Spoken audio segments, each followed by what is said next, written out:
But he did make this order tonight, and we'll be hearing from him, I'm told, later, and then his advisors will certainly be explaining this in the hours to come, Anderson. Okay, Jeff, we're going to continue to check in with you throughout the evening as you develop more information. I do want to bring in our military analyst. Colonel Francona, from your understanding, from your expertise, 50 to 60 Tomahawk cruise missiles targeting this airbase, I mean, that sounds... I mean, I'm a layman. That sounds like an awful lot, targeting one base that could do significant damage. In a case like this, how much intelligence would the U.S. actually have about what kind of aircraft are still on the ground, what kind of weapon systems are still on the ground, in terms of how effective this would be in, to use Senator Rubio's term, degrading the air capabilities, the future air capabilities of Bashar al-Assad? Well, this is a small air base. I've actually been to this base in my tour as an air attaché in Syria. This is not a big installation. It's got 2 runways. It's got 2 squadron areas, each area enough to house in hardened aircraft shelters. A squadron of Sukhoi 22s, that's the type of aircraft that was used in this attack. And there's an administrative and maintenance area. It's not that large. 50 Tomahawks will send a real message. It will do a lot of damage. Now, will it actually do damage to aircraft? I don't know. It depends on the ability of the Tomahawk to penetrate these hardened aircraft shelters. So and I suspect there's going to be a lot of damage. I would assume it would also depend on whether or not the Syrian Air Force had actually moved the jets, because if they were going to, if they were concerned about an attack, they might assume the air base where they had launched the initial attack from the gas attack, they might have moved aircraft. And I assume the U.S. would know that. Well, they would know at a certain point in time. But there's always that lapse between your last image, your last intelligence information, and the actual time that you launch your strike. And they could have moved aircraft, and I would have moved aircraft. It makes sense. You can see the other bases there on the map. They could have easily moved them to those bases. But there are enough hardened aircraft shelters on the base to protect the aircraft. Now, you remember, the Syrian air bases are not airports. These are real air bases because Syria's been a country at war with the Israelis for decades. They build things to fight wars from. So I'm not sure how much damage 50 Tomahawks will do, but anything that's not in a hardened aircraft shelter will probably be easily damaged by that amount of ordnance. And it was a good base to pick. It's 25 miles south of Homs. The fact that it got hit will be easily visible to the civilian population of Syria.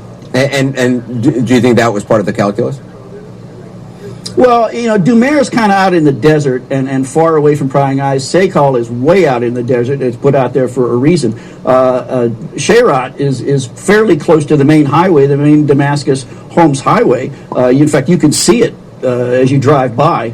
So explosions going off there will be seen in Homs, and you can bet that that's going to be relayed very quickly all over the place. Yeah, Orwa Damon, who's by our map, if you could just kind of circle the base for our viewers at home to get a sense of exactly where the base that was targeted, according to Barbara Starr. Sure, and it's right here, the Shayrat airfield, and it is in Homs province.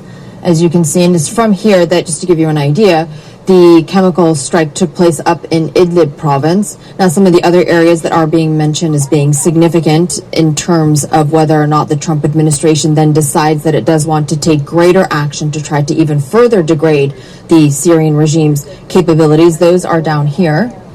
Dumair and Saykal airfield. But then you also have other installations. The headquarters for the Republican Guard, for example, they are on the outskirts of Damascus. They contain quite a bit of the Syrian regime's air defense capabilities. You have Mizze airfield, although targets like this would potentially be quite tricky because it is actually in the capital itself. But again, the target for those Tomahawks that were launched right here, Shayrat airfield, and it is, as we've been hearing, a fairly small installation. And from here, again, this is specifically where the Syrian regime launched those aircraft that then carried the bombs that had that chemical substance on them that caused those horrific deaths up in Idlib province, Anderson. All right, I want to go back to Barbara Starr, who's standing by at the Pentagon. Barbara, do you have more information?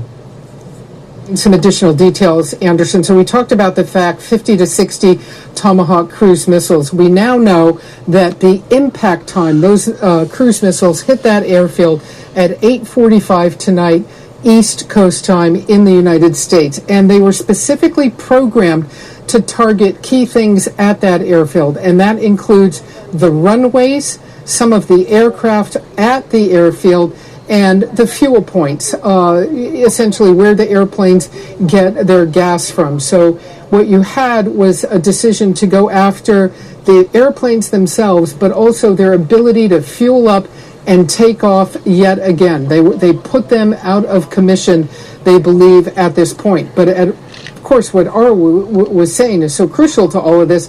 This is just one spot. So we asked a U.S. official, will there be more airstrikes? Are we done now? Is the president done?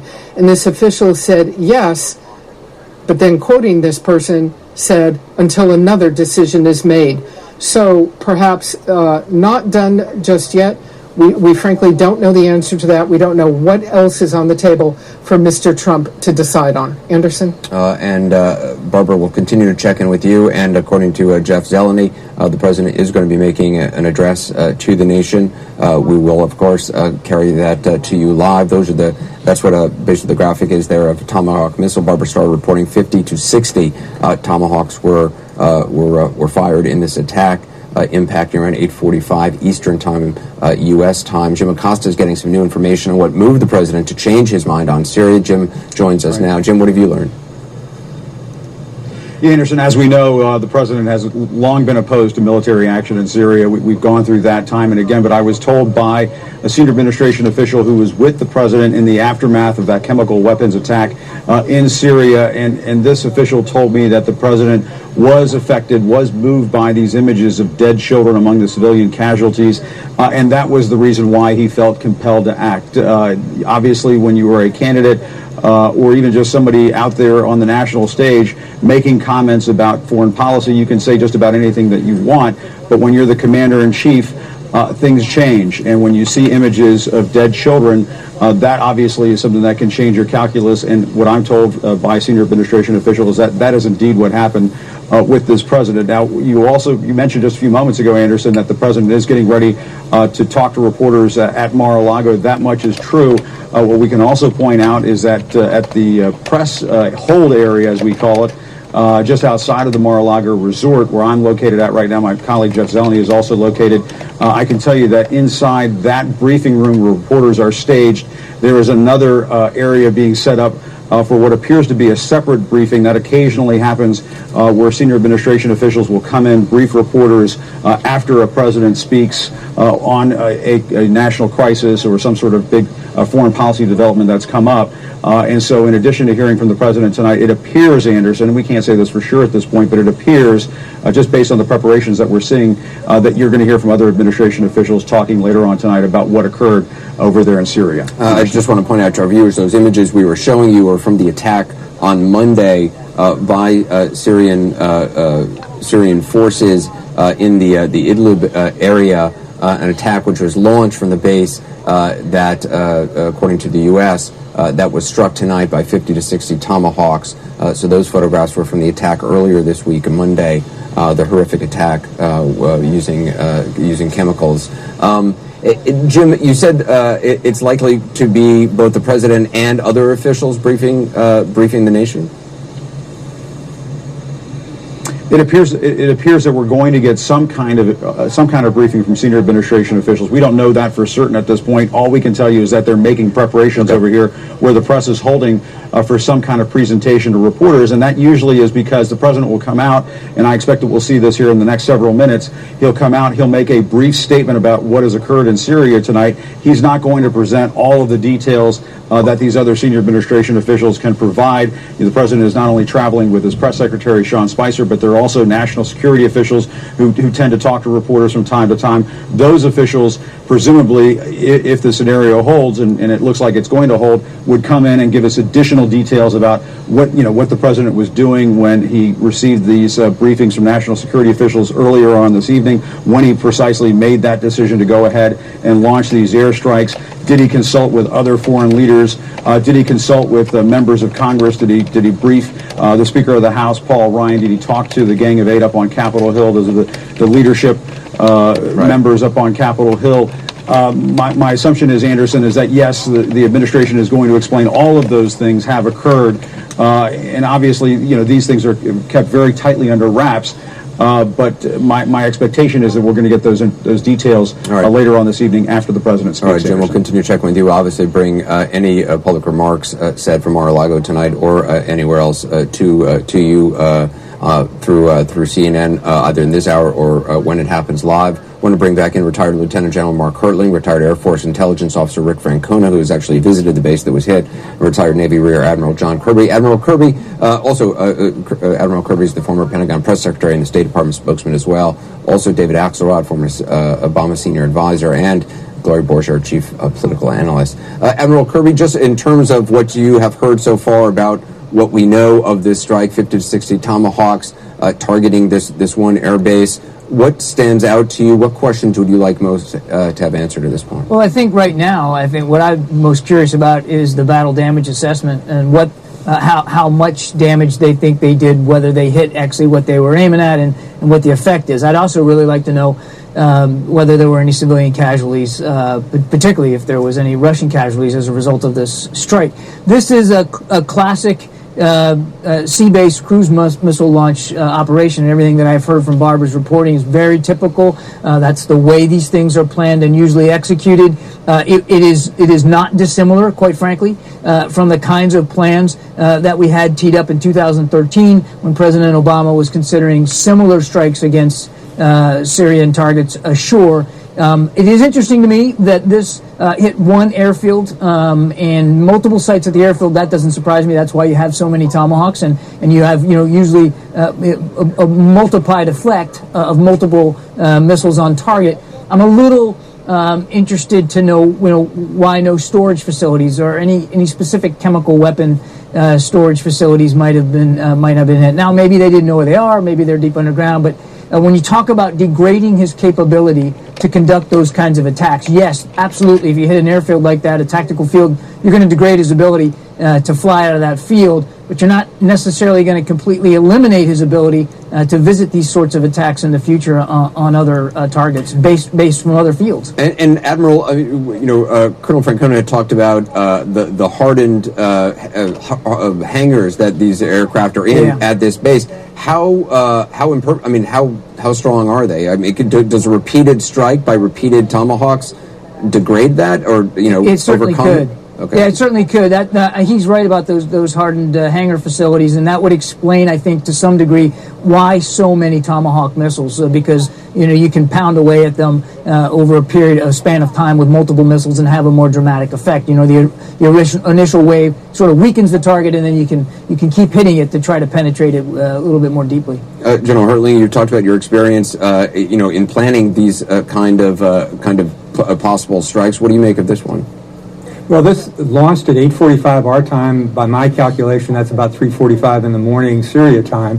50 targets is a pretty hefty retaliatory strike on one air base. And as you just said, and as Mike just mentioned, you're probably going to get a salvo on the base with each target being hit 2, possibly 3 times, depending what the target is. I lived at an air base in Iraq that had been hit prior to us moving in there, and each one of the shelters had 1 or 2 holes on the roof of it that come in and then damage the plane that's underneath. But as Rick Francona said a minute ago, a smart commander would have moved those planes. But this was a fast action. Again, Anderson, it occurred within 2 days. But when you launch 50, 59 missiles at one base, it's going to get people's attention very quickly. It will have the effect of the limited retaliatory strike. The course of action 1, which is probably the lightest course of action, was conducted. And it seems like a lot, and it's a lot of ammunition going down at 1,000 pounds a piece of ammunition of those 59 rockets. But I tell you, it will send a message, number one. You asked what we're concerned about. Mike just said the BDA, bomb damage assessment, what did it hit? Was there any civilian casualties? I would be interested in that too. But what I'm more interested in is what's going to happen tomorrow. What happens next? What kind of reaction is this going to get from the world, not just our friends, but perhaps from our foes? And how are they going to, especially the Russians and the Iranians, and how they're going to act? And not only how they're going to react in the press and what their politicians are going to say, but what other actions might be taking place around the world? You know, we've got a lot of forces deployed to Europe right now that are countering Russian malign action. What's going to happen there? Are there going to be other areas where Russians and Iranians are going to take action to counter some of the things that we might anticipate doing? I want to bring in our Jim Acosta, who's also learning some more information. Jim? Right, Anderson. We are awaiting that tape of President Trump speaking to reporters. That should be coming in just a few moments, but we do have a readout. Because this is not happening live instantaneously over at Mar-a-Lago, we're getting a readout of his comments, and you're going to get the tape shortly. But this is what the president said to reporters just a few moments ago. He only spoke for about 3 minutes, but he said, quote, Assad choked out the helpless, end quote, and then another quote, slow and brutal death for so many, even beautiful babies were cruelly murdered in this barbaric attack. No child of God should ever, and then the quote ends, but we're going to get a fuller quote here in a few moments, but no child of God should ever have to deal with something like this, or something along those lines is what the president said there. There could be no dispute, is another quote from the president, that Syria used banned chemical weapons and ignored the urging of the UN Security Council. The refugee crisis continues to deepen, and the region continues to destabilize, threatening the U.S. and its allies. That is essentially what the president said verbatim, but he also talked about how he ordered this airstrike from the area where the weapons were launched. So it appears that the president is indicating in these comments we're going to hear in just a few moments that he ordered this attack on the site where these weapons were launched by the Syrian government against those civilians on Monday. And, you know, he also says in these comments, to end terrorism of all kinds and all types, we ask for God's wisdom and we face the challenge. And so the president making some very brief comments, Anderson, but as I was saying earlier, this is just the president really kind of setting the stage, giving the broad highlights in terms of what happened tonight. We do expect to hear more from other senior administration officials throughout the night to get those details. But Anderson, this is not a situation where the cameras go into the White House and everything's able to come out live and to all of our viewers out there instantaneously. And so that is why you're seeing the president make these comments to reporters, a pool of reporters there at Mar-a-Lago. That video is now en route to some kind of feeding operation where you're going to see these comments shortly. But the president, in just the last few moments, making reference to beautiful babies cruelly murdered in a barbaric attack by the Syrian government. And so, as I was saying earlier, talking to a senior administration official, you do get the sense from these comments tonight, Anderson, that he was deeply affected by these images that the whole world was shocked by earlier this week. Right. Anderson. So these comments have just been given by the President of the United States, as Jim just said, to a pool of reporters. As soon as we get the tape of that, it's not broadcast live. It's not going to be a live address to the American people. We will obviously play that. We'll tape turn it. We'll play that for you soon, the second we get it. David Axelrod, as you were watching all of this, I mean, with your experience in the White House and the Obama administration, obviously an Obama administration which talked about a red line, which considered military action, which went to Congress. What do you make of tonight? Well, obviously, this sends, if the intent was to send a message to Syria, there's also a message to the rest of the world attached, which is that President Trump is willing to order this action. There'll be a whole host of secondary questions as to under what authorization he did it, what was the impact of it really, what are the secondary impacts on us, as was mentioned in the discussion earlier. But certainly there is the impression of swift action here, and I think that's part of what he wanted to communicate. But what's so interesting about the statement that Jim Acosta just described is that he reacted so differently in 2013 to an attack that was just as heinous except much larger, and his advice was don't go in. And it's interesting to see the transformation of someone who is now the President of the United States and having to make these decisions from a different perspective, because this is a vastly different approach than the one that he once, and not so long ago, recommended in response to Syria. Yeah, even during the campaign, he said, let Russia deal with Syria, let Russia deal with ISIS, let Bashar al-Assad fight ISIS. He seemed very content to not have the U.S. be involved. Clearly didn't want to have the U.S. be involved, and as you said, tweeted that repeatedly. But as president, obviously, this has been a huge change for this president just in the last 24, 48 hours or more. Jeff Zeleny is standing by outside Mar-a-Lago, where the president is tonight, along with his team. Jeff, what are you hearing?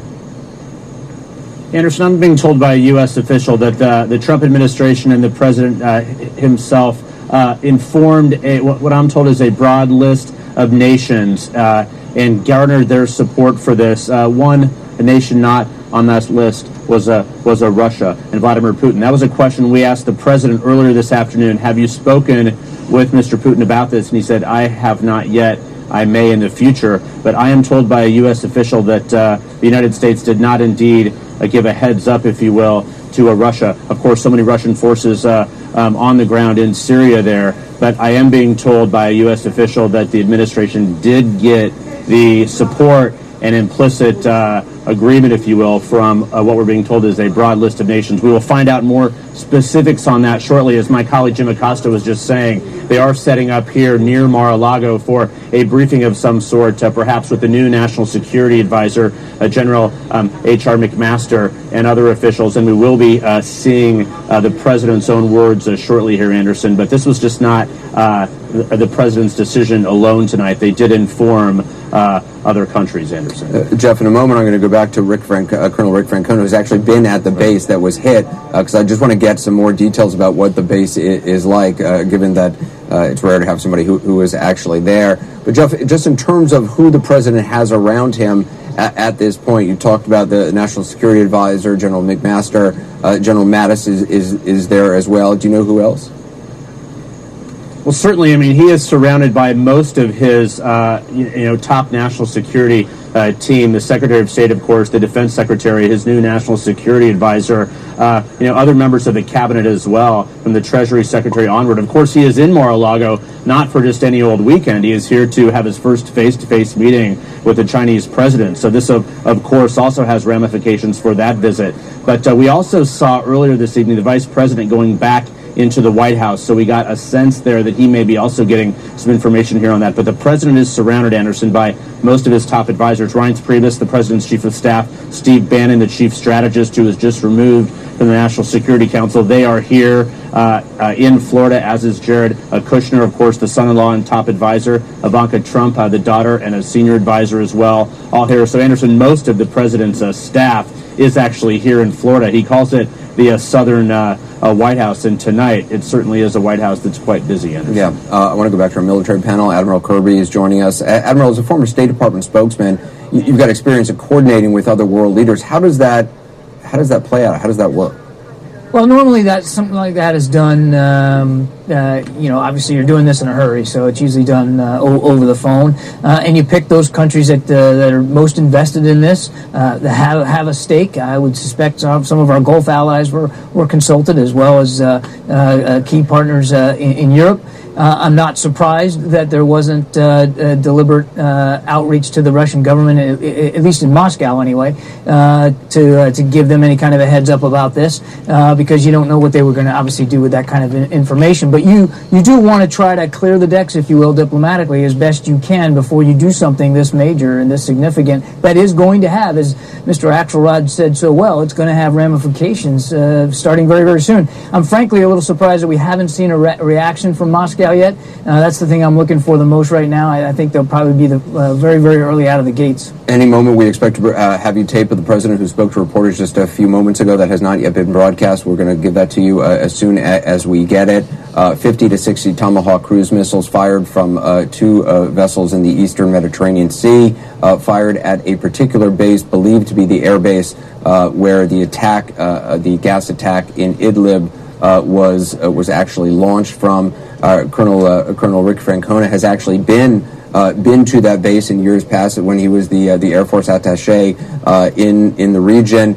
Colonel, if you could just talk about what the air base is like. You said it's actually a relatively small base. Yeah, it's a small base. I'd call it a bare bones utilitarian base. There's not much air other than the runways. There's an admin area, maintenance area, fueling area. Two squadrons, each squadron being on a separate side of the base. About how many aircraft? They would have a series of. Their squadrons are smaller than ours, usually 12 to 15.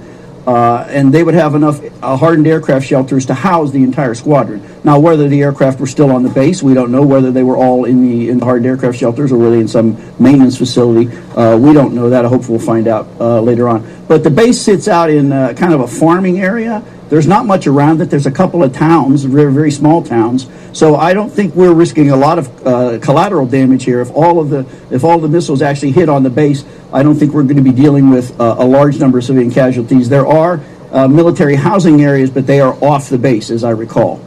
So I think this was a good target to hit, and I do like the visibility of it because it was easily seen by a lot of the population. Easily seen from people in Damascus, where the bulk of the population is. Not as far as Damascus, but they're on the main Shayrat's on that main Damascus Homs road. You could see it probably from Homs. That much ordnance going off, you could see that from Homs, and I'm sure that was all over the telephone networks and all social media. And of course, we're going to see a lot of government reaction. And I suspect, although there may not have been a lot of civilian casualties, we may see a lot of civilian casualties in the morning, engineered. Colonel Francona, we understand we're going to be bringing the president's statement in about 2 minutes. I just want to give our viewers a heads up, giving you the information as soon as we get it. Getting the tape queued up, we are told.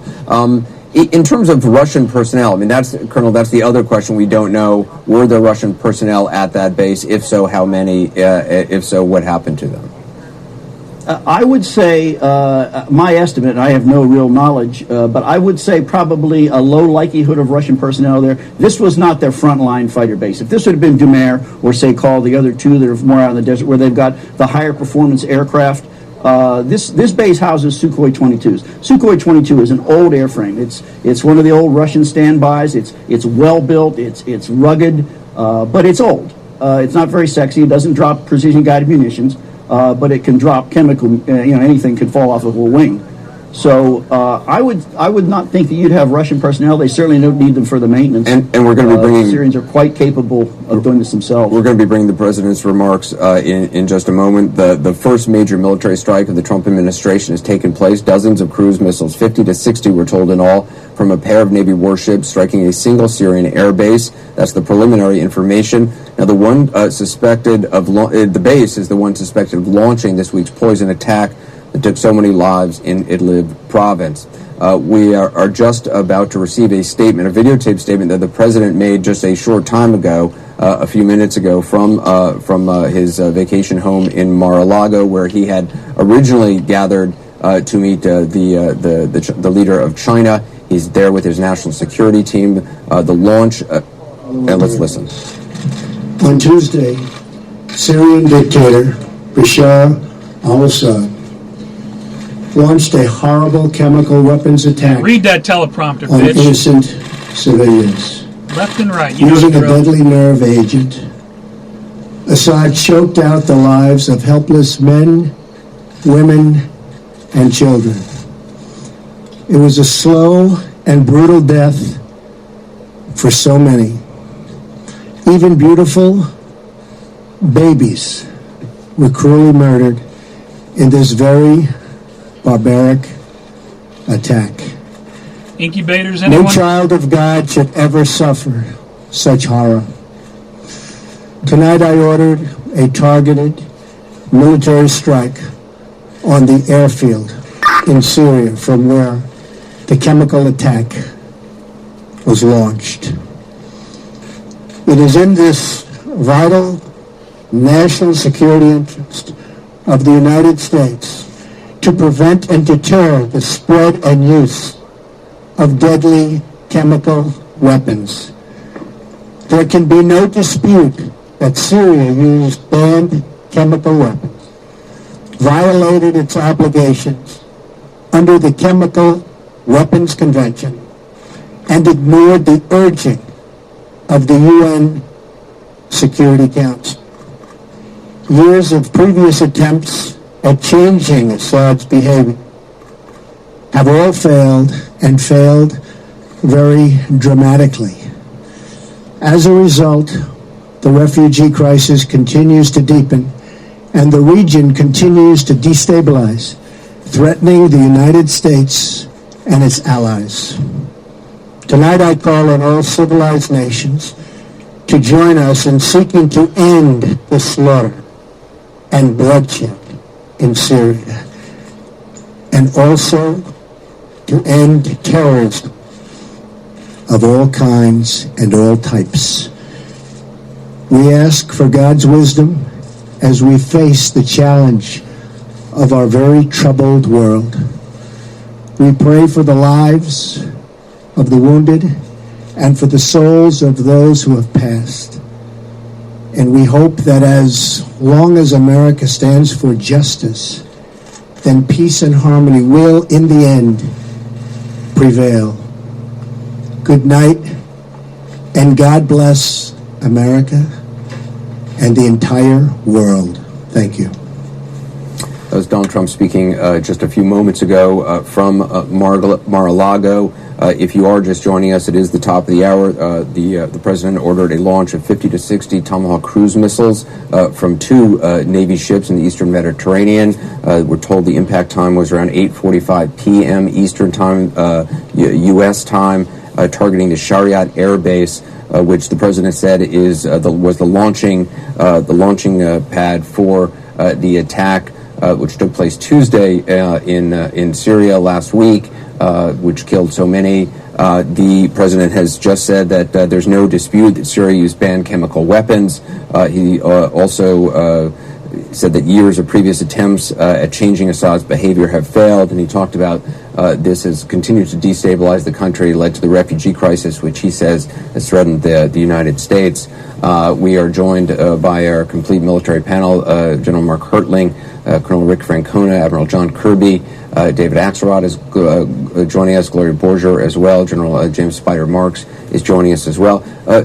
General Marks, if you would, you're at the board. If you could just kind of show us, you're at the map of Syria, kind of just explain a little bit of where this base is, where the attack took place, and the significance from your vantage point. Yeah, absolutely, Anderson. As you can see right here, this is the airbase as has been described already. But what's really significant is we know that in the Eastern Med, the pre-positioned ships launched those 60 Tomahawks. And what's important about the Tomahawks is that they just don't necessarily go from point A to point B in a straight line. They will take a kind of a circumnavigation route, so they can't be shot down. But bear in mind, these Tomahawks are at a very low level, probably less than 100 feet off the deck, if you will. I would have to assess right now, without getting any feedback from the Pentagon in terms of the effects that were achieved, what we can assume is that each one of the Tomahawks had a very good target that it went against. It was programmed appropriately, and it struck the target. Now, what needs to happen is, what was the bomb damage? What does that runway look like? I also think it's fair to assume that all of his fixed-wing aircraft, all of Assad's fixed-wing aircraft, were probably already scrambled. And in many cases, without any information, but in many cases, we might be able to find those things in Tehran right now. But my point is, this is not like Kentucky basketball, one and done. This is the start of a series of operations. We will continue to maintain a very strong intelligence. Yeah, this is the start of a series of operations. It's called Operation Blackjack. Google it. We'll be able to escalate, and we'll be able to do additional types of operations in order to achieve the results that we're looking for, which is, number one, politically, I think we've done that. We've sent a very strong message. But to degrade and ultimately eliminate his WMD, weapons of mass destruction capability, and his ability, Assad's ability, to deliver them. We should point out, we do not know if the Trump administration does intend to have other strikes. For all we know, it's very possible they've decided this is sending a message that they will say that this has degraded enough, and then wait and see what happens. It's very possible there may be more, but at this point, the administration is not saying.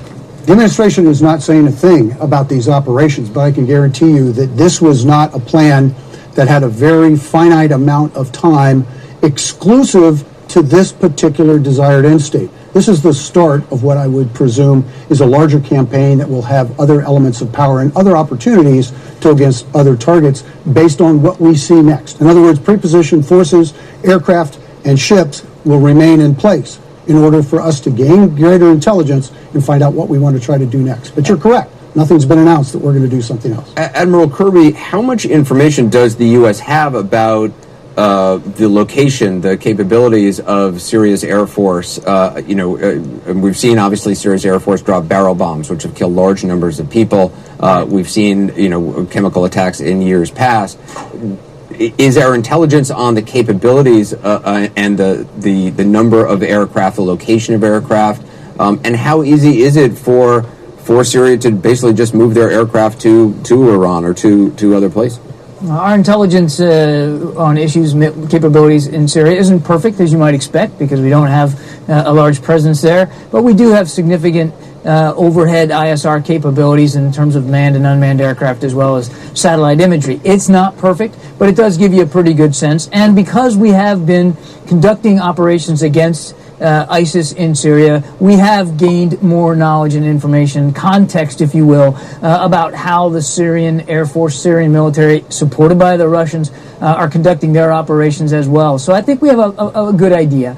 And obviously, this attack never would have been launched and not conducted in the way it was if we didn't have good, solid intelligence about what we were hitting and why we were hitting it, and this field and its direct link to the Syrian attack, I think, tells you a lot about the certainty level that they had. So I think there's good enough intelligence and information to make a call like they made tonight. And I agree with Colonel Francona that this, if you're trying to link it to the attack and as well degrade capabilities, this was a good target to go after.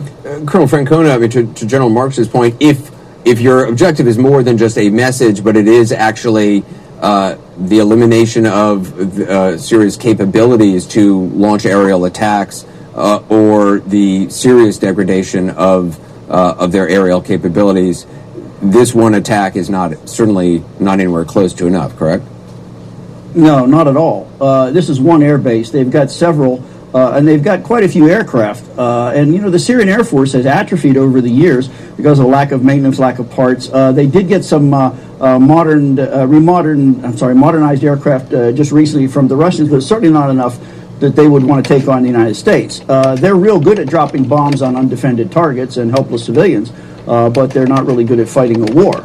And to one of the other points that the general made, I would assume that the Syrians have dispersed these aircraft.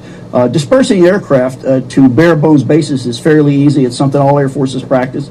And the Syrians have a lot of prepared strips that are not manned that they could easily move these aircraft to. But, that's all very visible. You look at this target set, this Shayrat Air Base.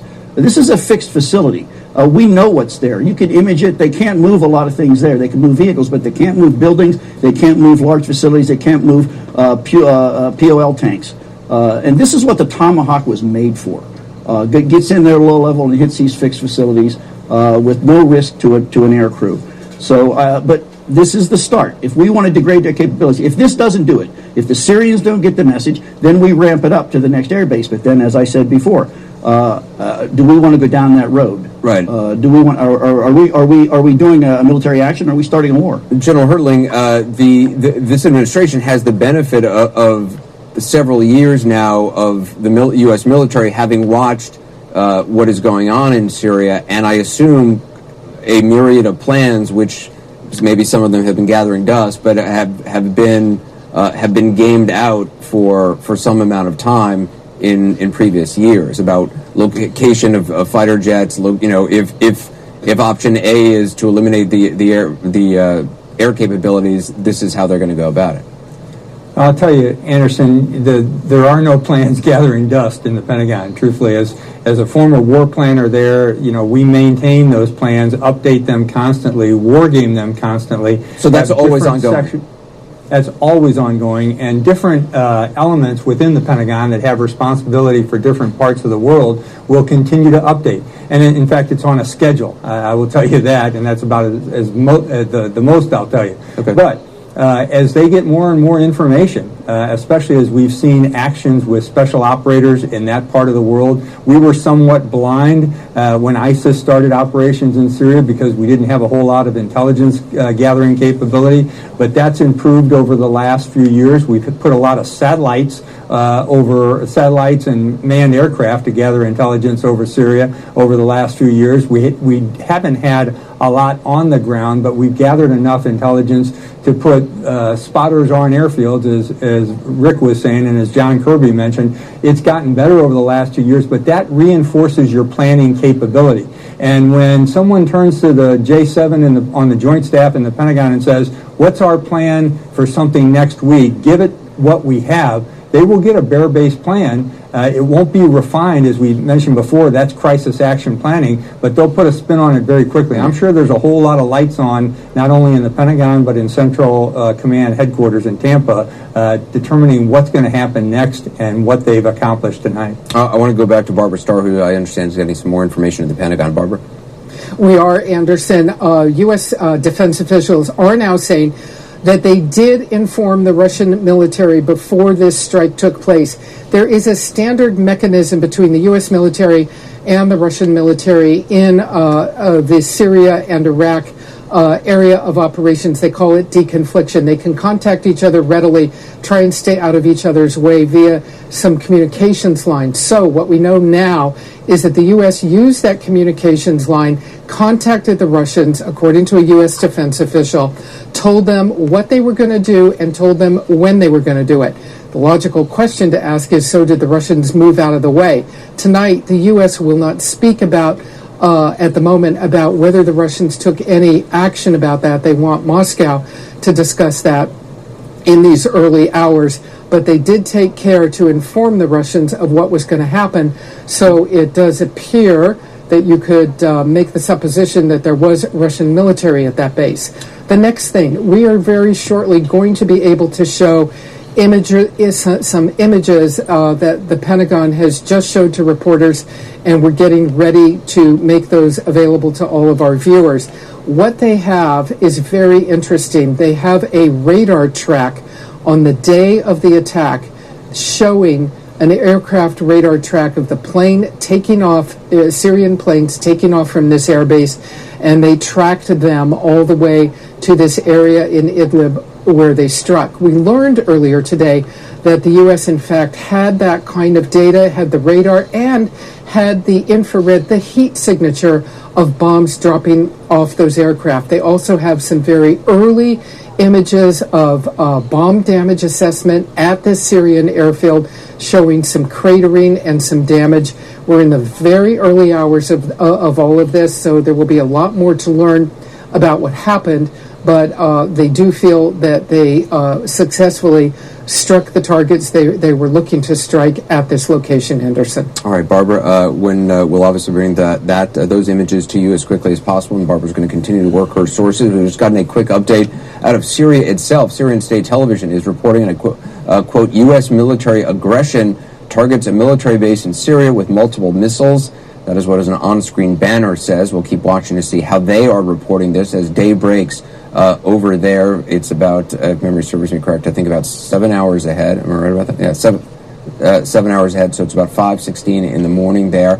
Arwa Damon is with us tonight. Also Michael Weiss, co-author of ISIS, Inside the Army of Terror, senior editor at the Daily Beast, with us as well as Fareed Zakaria, host of Fareed Zakaria GPS, as well as our military analyst, as well as we are learning little by little more and more details, and we are expecting perhaps, according to the reporting of Jim Acosta and Jeff Zeleny at Mar-a-Lago, a briefing by administration personnel, possibly military personnel, about this operation. We heard the remarks made by President Trump just a short time ago. They were about 2 or 3 minutes long. We'll probably play them for you again if you're just joining us shortly. We'll do that. But I want to just quickly go to Arwa. In terms of what you are going to be looking for in the next several hours. I mean, any kind of action like this has reactions, and with so many different actors on the ground, Syrian forces, Russian forces, Iranian forces, ISIS, other groups, there's a lot to watch in the next 24 hours.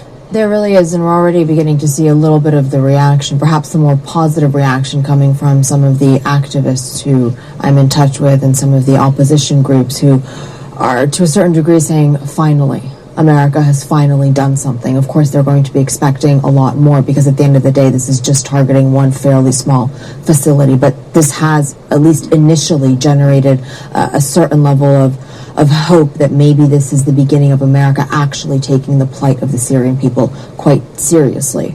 But yes, you are very right. There are so many players on the ground, and you have the Iranians and the Russians who are still going to be waiting for reaction from. You have al-Nusra and ISIS who won't necessarily lament the fact that the regime has been targeted, but they might not welcome the fact that it was being bombed by the the United States. Frida, it's very interesting for President Trump, who during the campaign, and even as president, has talked about America first. He's not the president of the world.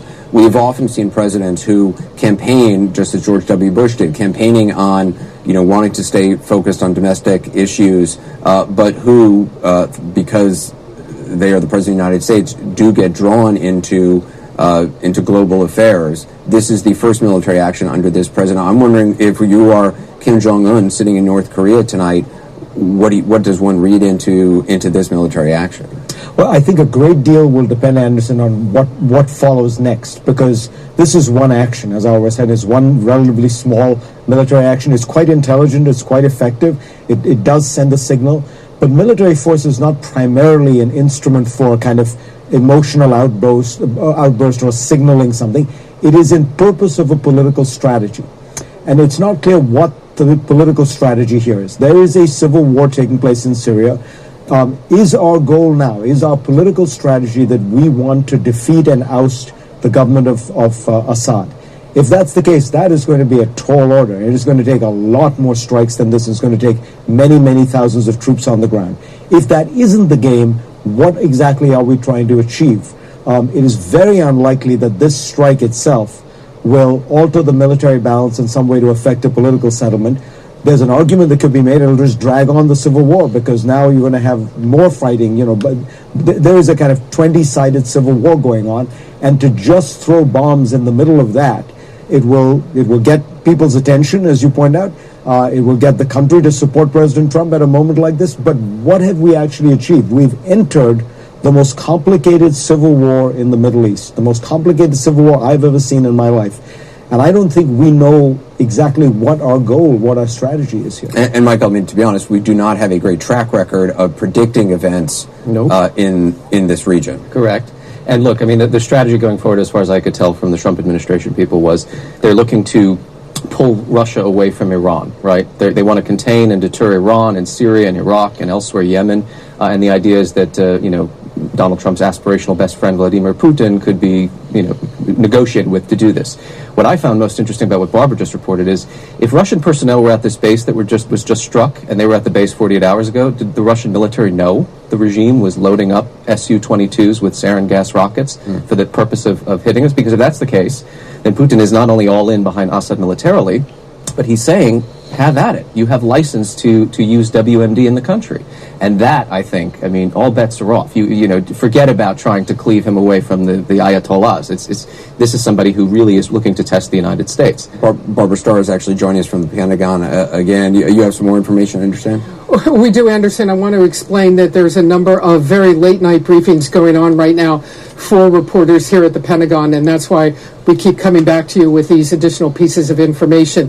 What we now know, and the point that Michael was making is very key to this, very crucial. What we do now know is, yes, there were Russians at the base. We don't know what their jobs were. We don't know what they were doing. We don't know their awareness yet of the Syrian actions, but there were Russians at the base, and the U.S. indeed had multiple conversations with the Russians throughout the day, we are told by a U.S. defense official, about what was going to happen and the approximate time. One of the reasons, and probably the key reason for this, is the U.S. wanted to ensure that it wasn't going to be striking and killing Russians. It wanted to keep this limited to those they felt, at least initially, were responsible for that incident up in Idlib. So I think the point very much that we don't know the answer to is, if there were Russians at the base, we warned them to get out of the way. We warned them what was going to happen.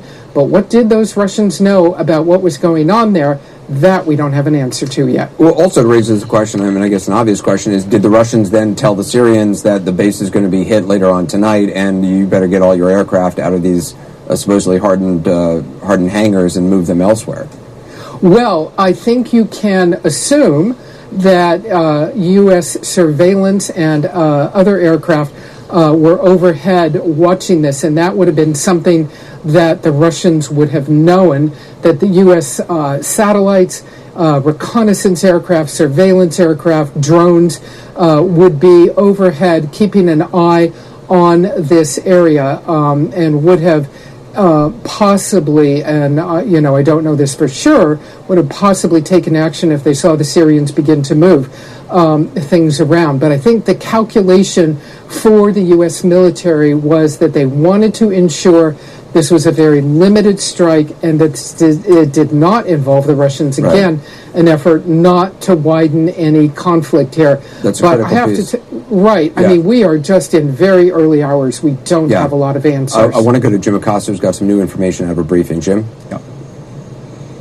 Anderson, right now, Secretary of State Rex Tillerson, the National Security Advisor to President Trump, Henry McMaster, they're both briefing reporters right now, and Secretary of State Tillerson making some pretty, pointed remarks, not only about Bashar al-Assad's responsibility for what occurred a couple of days ago in that chemical weapons attack, but also the responsibility of the Russian government in all of this. First, on Bashar al-Assad, Tillerson just told reporters a few moments ago that Assad has carried out chemical attacks this past week on civilians, including women and children, and carried out attacks earlier this month, talking about March 25th and 30th. We have a very high level of confidence that the attacks were carried out by aircraft under the direction of Bashar al-Assad's regime.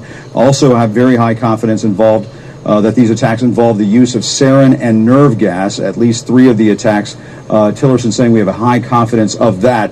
On Russia, very interesting comments, Anderson, just a few moments ago from the Secretary of State. This is a quote from the Secretary of State to reporters just a few moments ago. Clearly, Russia has failed in its responsibility to deliver on a commitment that was made back in 2013 that Moscow agreed to get rid of Syria get rid of Syria's chemical weapons. That agreement, according to Secretary of State Rex Tillerson, was not held up by the Russians, saying that either Russia, here's a quote here, either Russia has been complicit or Russia has been incompetent in its ability to deliver. So the Secretary of State making some very harsh, pointed comments tonight, not only obviously at Bashar al-Assad, the Syrian leader, but at the Russians. And of course, that raises so many different topics of conversation, Anderson. We've been talking so long now about the Trump administration, Trump aides and associates during the campaign, and the Russians, and whether folks were too cozy with one another. Why has President Trump never really criticized Vladimir Putin or been very tough on Russia rhetorically throughout the last year and a half of seeing him out on the campaign trail and as president? But you have the Secretary of State Rex Tillerson really, once again, indicating a big reversal for this administration, not only when it comes to dealing with Syria and its use of chemical weapons against its own civilians, but tonight putting some of the responsibility on Moscow, on the Kremlin, for not honoring this agreement that was apparently reached back in 2013 for Russia to be involved in getting rid of Syria's chemical weapons. The Secretary of State saying just a few moments ago that Russia has essentially not held up its end of that bargain. Anderson, a lot of big developments tonight. Jim Acosta, thank you. Matthew Chance is in Moscow for us, monitoring reaction there. Matt, what are you hearing? What have you learned? Well, I mean, it's obviously the middle of the night here. It's getting up to early morning, and there's been no reaction as yet from anything in state media that we've seen. Certainly there's been no reaction from the Kremlin or the Russian Foreign Ministry or Defense Ministry. We've been in close contact with them.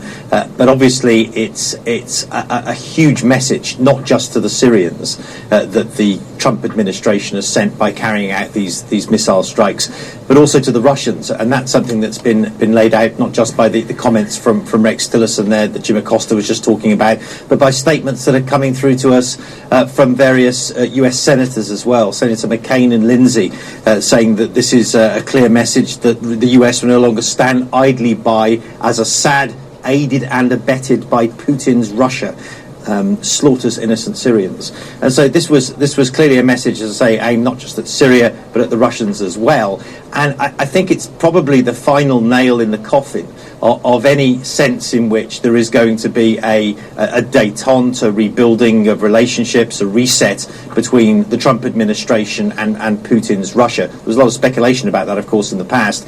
This could be, as I say, the final nail in the coffin of that idea. But we'll wait to see what the Kremlin says in the hours ahead, and we'll bring that to you straight away. We should also point out that Secretary of State Rex Tillerson is supposed to go to Moscow, I think, next week, right, Matt? Yeah, no, he's coming on the 12th the 12th of April, so in the middle of next week, it was already going to be a difficult meeting because they had to discuss the situation in Syria, the situation in Ukraine, the possibility of or the situation regarding sanctions. This is going to make it all the more difficult. And what kind of reception Rex Tillerson is going to get now? A man who initially was believed to because of his situation in Exxon, he was the former CEO of Exxon. He has a long-standing relationship with senior figures in Russia. He was awarded the Medal of Friendship by Vladimir Putin a couple of years ago because of his services to the country as the CEO of Exxon. Now he's coming to Russia next week as a Secretary of State for a country that is diametrically opposed to Russia in its main foreign adventure overseas. Its campaign in Syria. Russia and the United States are now at loggerheads. I should point out, if you're just joining us, Matthew, thank you very, very much. We're going to continue checking with you throughout this night, and no doubt a lot in the days to come. 50 to 60 Tomahawk cruise missiles have been fired by the United States from two ships in the Eastern Mediterranean, hitting around 8:45 p.m. Eastern Time, United States time, which would have been about 3:45 in the morning, I believe, in Syria, targeting one airbase, the airbase that the U.S. says is the base from which Syrian aircraft left from and dropped what the U.S. is now saying was sarin and a nerve gas as well. A short time ago, the White House released a videotape statement from President Trump. Listen. On Tuesday, Syrian dictator Bashar al-Assad launched a horrible chemical weapons attack on innocent civilians. Using a deadly nerve agent, Assad choked out the lives of helpless men, women, and children. It was a slow and brutal death for so many. Even beautiful babies were cruelly murdered in this very barbaric attack. No child of God should ever suffer such horror. Tonight I ordered a targeted military strike on the airfield in Syria from where the chemical attack was launched. It is in this vital national security interest of the United States to prevent and deter the spread and use of deadly chemical weapons. There can be no dispute that Syria used banned chemical weapons, violated its obligations under the Chemical Weapons Convention, and ignored the urging of the UN Security Council. Years of previous attempts at changing Assad's behavior have all failed and failed very dramatically. As a result, the refugee crisis continues to deepen and the region continues to destabilize, threatening the United States and its allies. Tonight I call on all civilized nations to join us in seeking to end the slaughter and bloodshed in Syria, and also to end terrorism of all kinds and all types. We ask for God's wisdom as we face the challenge of our very troubled world. We pray for the lives of the wounded and for the souls of those who have passed. And we hope that as long as America stands for justice, then peace and harmony will, in the end, prevail. Good night, and God bless America and the entire world. Thank you. That was President Trump a short time ago from Mar-a-Lago. I want to bring in our chief political analyst, Gloria Borgia. Gloria, can you talk about what kind of political calculus went into this decision for this president? Well, I think as Jim Acosta and Jeff Zeleny were saying earlier, this seems to be a decision that the president made when he saw those pictures. And I think that it struck him in a way that he clearly hadn't been struck in 2013 when there was a larger chemical weapons attack, and he said that the president should not go into Syria. So I think that once he got around his military advisors and his Secretary of State, it was clear, at least from this initial attack, if that's what it is, that they decided upon a more structured, targeted action. I can tell you that the president is going to have to answer an awful lot of questions from Congress, both by those who support him and those who oppose this. On the supporting side, for example, you have John McCain and Lindsey Graham, who put out a statement tonight applauding the president, attacking Putin, which, by the way, we heard from the Secretary of State, but we did not hear that from the president in that brief statement earlier. And they are saying now it's time to take the next steps, Mr. President, to expand this war against Assad and support the Syrian opposition and establish safe zones in Syria, which is what they want. You are hearing from Democrats. There's a young Congressman, Seth Moulton, who tweeted tonight, and I was just looking at it, so POTUS cares enough about the Syrian people to launch 50 Tomahawks, but not enough to let the victims of Assad find refuge and freedom here. So he's going to be challenged on his refugee policy. Also, you're going to hear from people like Rand Paul, who said tonight, while we all condemn the atrocities in Syria, the United States was not attacked, and the president needed congressional authorization for this. You're going to hear that from an awful lot of conservatives who think that he should have gone to Congress, and that is very often a tug of war that goes on between a president who says he has the authority that he received after this legislation was passed post 9/11 versus those who say, no, in fact, you need to go to Congress to get authorization. And by the way, as you've been talking about throughout this show, it was Donald Trump who said that President Obama needed to go to Congress, and clearly Donald Trump decided not to do that. So a lot of questions on the policy side that you're going to hear, because people want to know what's next. Was this just a one-off, or is there something more coming? Is this a shift on Syria? Is this a shift on Russia? You're gonna hear from people who just say, you know what, you needed to consult Congress and have a vote. I want to bring in David Axelrod. David, obviously you were in the Obama White House when a lot of these discussions were going on. It's so interesting. We have seen in history so many times when the President of the United States sees pictures and there is pressure to do something. I think back to Somalia, the famine in '92. This growing pressure to do something to save people's lives, a humanitarian operation there that then ended with Black Hawk Down and U.S. forces, the U.S. personnel being dragged, their bodies being dragged through the streets. It is very difficult when you are president. It is very different when you are president, and the responsibility for people's lives rests with you than it is when you're campaigning or when you're a civilian watching this stuff or reading about it. I don't think it's possible to describe the pressures that a president of the United States lives with moment to moment, Anderson, much of which we don't even know about, the intelligence briefings that presidents get, the things that they're exposed to, and the constant understanding that they hold in their hands this mortal power over life and death. But I'll tell you two things that I found interesting about the president's remarks. He said years of previous attempts at changing Assad's behavior have all failed, and failed very dramatically.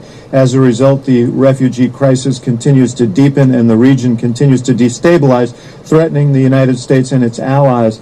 And I was wondering, as I was listening to him, was he making the case for larger action along the lines of what Gloria described as Senator McCain's position and Senator Graham's position, which would be a 180-degree turn for him in terms of policy.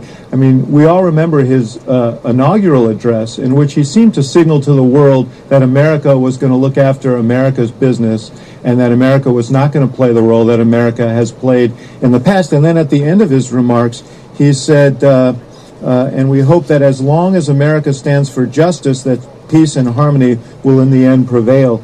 So it suggests a larger role than merely retaliation for the use of chemical weapons. And what a change, because, I mean, you had Secretary of State Rex Tillerson of Fareed Zakaria just last week saying, you know, what happens to Bashar al-Assad is up to the Syrian people. I mean, what a difference a week makes. Yeah, that's right. As if they could hold elections to determine their leader.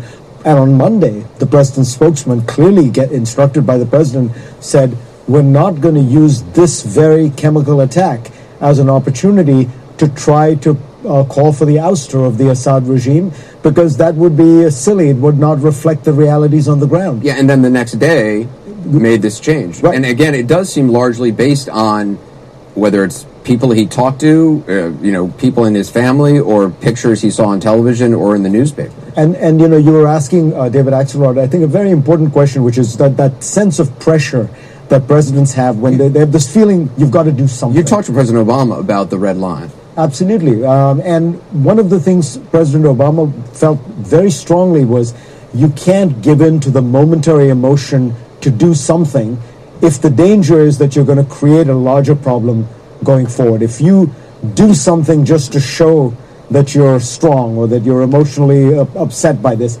and you drag the United States into a quagmire like Iraq, that was his great fear. And so he was always very calculating, very cool, very aware that this is one step, but then what happens after? Have I really changed the balance of power on the ground? With President Trump, you get the sense a very different person, very different temperament, and somebody who is more likely to just try something and say, well, we'll see what it does. You know, there is more of it seems more of a gambler mentality. Obama is low risk. Trump seems much more willing to gamble. The danger, of course, is that in these situations, if the things you try initially, this first bombing strike, maybe another one, if they don't work, now you have committed the prestige of the most powerful country in the world. Can you back down? Or are you then forced to throw good money after bad and good soldiers after dead ones? Michael? Well, I mean, the U.S. famously backed down in 2013. This was the big criticism. I've yet to meet a Middle Eastern or European official who didn't say to me, America squandered so much credibility by not enforcing Obama's red line. Remember, Francois Hollande had jets in the air, and they were told to turn around by John Kerry when this deal with Putin was struck. Look, do I think this is going to lead to regime change or even any kind of real regime deterrent or you know, sort of encirclement? No. I think it's a symbolic gesture. I think it's putting Assad on notice. If you do this again, I mean, how stupid could he be, right? 2013, he nearly lost many of these same facilities, had his bacon saved by Putin and Obama, which relegitimated his regime for a year plus because it made him a necessary partner in deproliferation. He had to sign up to the chemical weapons treaty and so on and so forth. A month ago, he was sitting pretty. You had a president of the White House who said, we need this guy to defeat ISIS. We should be working with Russia. Wanted to pick a fight with Iran, but was very vague and ambiguous about it. How stupid can you be to launch sarin gas, a nerve agent that you were meant to have given up? Not only is this an embarrassment for the Russians and Iranians and all of the patron states of the Syrian regime, it's also an embarrassment for the United States. We certified that he could not do what he just did. We've just gotten this from Secretary of State Rex Tillerson speaking from Mar-a-Lago. Secretary Tillerson said the U.S. is confident the Geneva process will result in political change in Syria that results in the departure of President Bashar al-Assad. In his words, quote, through the Geneva process, we will start a political process to resolve Syria's future in terms of its governance structure. He went on to say the U.S. hopes to work with international partners to stabilize areas of Syria. Moving on now. So that's the end of his statement. The idea of stabilizing parts of Syria, I'm not sure if that's a reference to kind of safe zones that some have discussed. So I think now what Tillerson is describing is a return to Obama's policy. Remember, the Obama policy has always been regime change in Syria through a political process in Geneva. It hasn't worked so far, but it seems the Trump administration, which it seemed as though they had moved away from that, saying, no, Assad can stay, let him take care of ISIS. Now they're back to saying Assad must go. The question of how you get him to go is complicated. The areas of stabilization, I wonder whether that's a reference to safe zones or to the potential partition of Syria. A number of people think the only solution here in the long run is going to be some kind of partition. Michael knows the geography better than I do, but you would have to create, in a sense, areas that Sunnis control, areas where the Alawite minority that Assad represents and their allies control, and allow them to live in that. Because the idea that you're going to get a total victory on either side seems highly unlikely. Our Ben Wiedemann is near the Syria-Turkey border. He joins us now tonight. Ben, what do you think the reaction there will be? Because you've been reporting, obviously, for years now that the Syrian people have all but given up any hope of American action. Well, it really depends who you talk to. Certainly here in Turkey, I think the Turkish leadership is going to be pleased with this strike because they were quite impatient with the leadership of Barack Obama. They felt that it simply was indecisive and didn't move when it should have to topple or change the regime in Syria. So at least in Turkey, there will be applause for this strike. Within Syria itself, let's keep in mind that any strike of this nature that might weaken the Syrian regime is inevitably going to strengthen ISIS, which still controls large areas in the northwest, the northeast in particular, but until recently, Palmyra as well, which is just to the east of Homs, where this strike took place. So I think that's going to be a concern. Obviously, for the Syrians, who just early Tuesday morning suffered this chemical airstrike, those people are probably going to be pleased that some action was taken against the regime they believe was behind this chemical attack. But it's a very complicated situation on the ground where any dramatic move that might weaken one party may strengthen the other, and of course the other party is Syria. And of course, the other question is, if Bashar al-Assad is forced out of office in however that might be possible, if it is possible at all, who replaces him? What form of government replaces him? There's certainly a lot of, an enormous vacuum of power that would be. A briefing, Ben, has just wrapped up in Mar-a-Lago. CNN Jeff Zeleny is there. What have you learned, Jeff?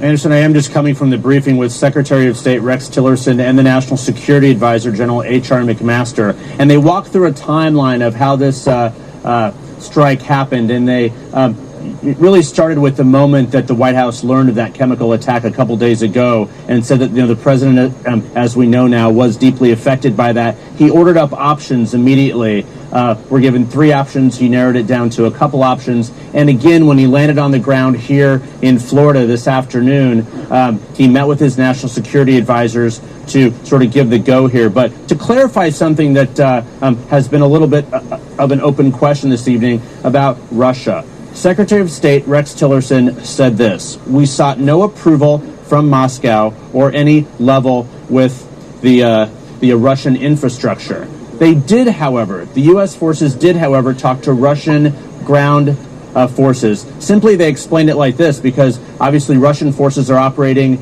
in nearby proximity to U.S. forces on similar bases. So they went through the normal channels of deconfliction. And they were trying to do, as General McMaster said, to reduce and hopefully eliminate, avoid Russian casualties. So they said they did have conversations late, shortly before the strike, with Russian forces on the ground, but no conversations directly, at least, with Moscow. But then the Secretary of State, this is one of the rare times we've seen him. He was leading this briefing, Anderson, was giving the whole sort of statement of this administration's policy. And he said this one strike should not necessarily change how the U.S. views Syria. This was in direct and targeted retaliation for that chemical attack earlier in the week.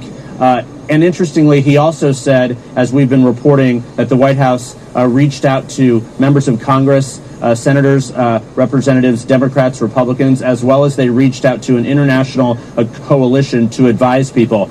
But he said this was a 100% U.S. military operation tonight in Syria, Anderson. Jeff, just hold on, because I want to pursue something with you. I just want to tell you the photographs you're seeing, those are from earlier this week, the results of the attack by Syrian forces in the Idlib area. So many children killed in that attack. Images like these, as Jeff's just reporting, according to what the Secretary of State was saying, are some of what deeply affected President Trump, and suggesting and motivating him to look at options for some sort of a retaliatory strike. But Jeff, that was an important point that you said, Rex Tillerson said, and I just want to zero in on it. It sounds like he's saying that this is not the first of multiple strikes, that this is essentially I mean, this was to make a statement, but it doesn't change the policy significantly towards Syria. Is that correct? That's exactly what he said, Anderson. And, of course, he didn't rule out any future strikes. I mean, this president has been very clear about not announcing or forecasting his plans. But the Secretary of State said that the strikes do not demonstrate a change in U.S. policy towards Syria. And I'll quote here. He said, "You should not in any way extrapolate that the U.S. Military strike this evening changed our policy or posture towards Syria in any way." He goes on to say there's been no change in that status. It does demonstrate, he says, that President Trump is willing to act when government and actors cross the line in the most heinous of ways. So again, they are trying to explain this as something that is a direct response to the chemical attack earlier this week. And of course, the president, as we've been talking about throughout the evening, was suggesting a few years ago when he was a private citizen that Congress should be involved in this. Yes, they did not seek congressional approval for this, but they did reach out to key Republicans and Democrats, senators and representatives earlier this evening. They briefed them. The vice president, I'm told, was also involved in that. He's been working on this from the Situation Room back in Washington. So this was a situation where the president was notifying, if not seeking approval. And we'll see how that plays out in the coming days. Of course, some senators like Rand Paul and others may be critical of that. But we're already seeing some early signs of bipartisan support for the action tonight, Anderson. Jeff, I appreciate that. We've just gotten an update on the precise time of the strike. We've learned it was at 8:40 Eastern Time, 3:40 on the ground in Syria, 3:40 a.m. I want to go back to our military experts because I understand we just got some video. This is the first time we are seeing it. Let's show that.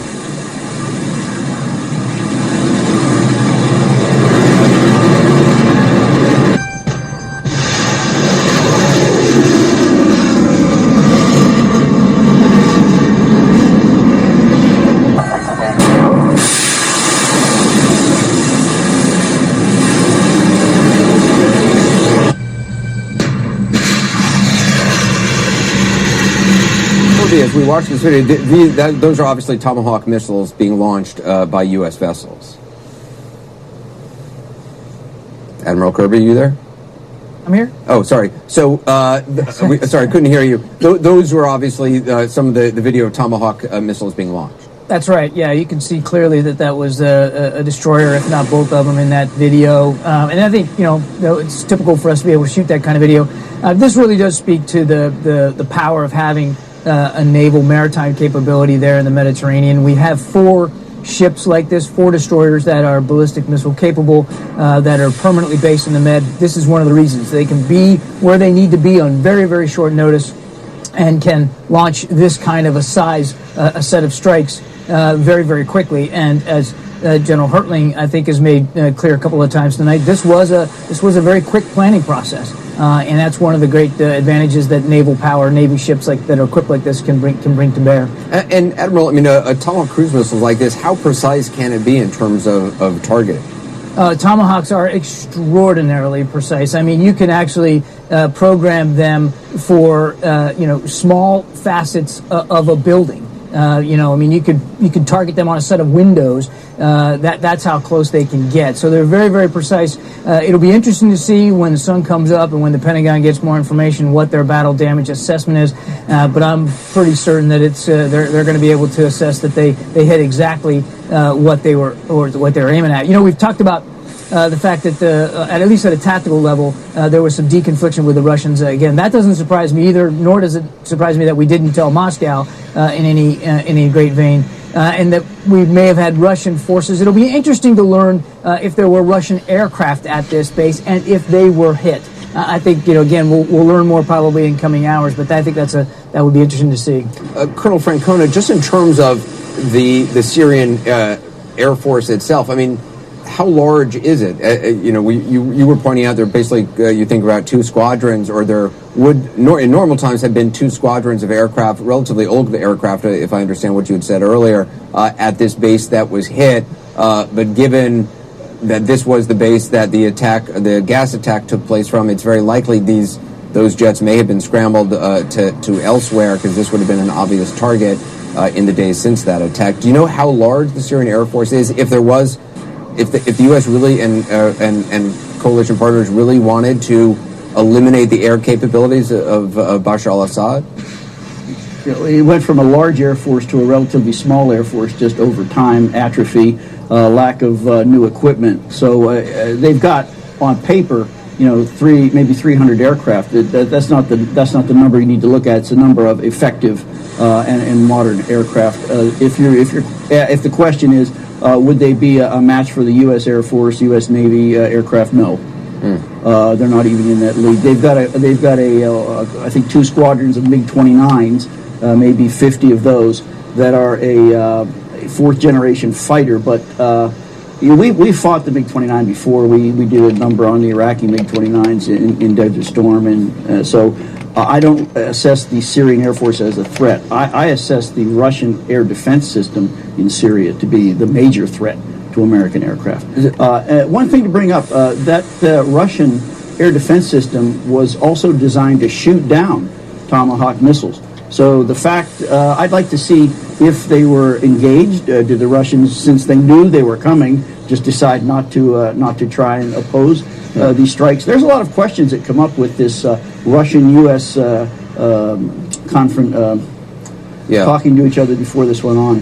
General Hertling, as someone who served in Iraq as you did for so long and at such a high level, when you hear the Secretary of State sort of give the comments he gave earlier, did it sound to you like this was essentially a one-off? I mean, that this is not part of an ongoing campaign that we are going to be seeing more of in the days to come? Yeah, Anderson, I actually took some notes when we were talking about what the Secretary said, and I'll go back to reinforce what we all know. This was a very bold, tactical, retaliatory strike. It hit the target. It did very well. We've said that all night long. The Navy can do great things from the Mediterranean. But again, I'm going to go back to, and you mentioned this at the beginning of the show, when you mentioned Colin Powell's comment of if you break it, you bought it. There's another comment of where does all this end? Is there an operational plan? It appears from what Secretary Tillerson just said that there is not a strategic plan, that this is not going into a deeper strategy, or at least a change strategy with Syria. I'm not sure what that means. What is expected next other than changing the behavior of Assad?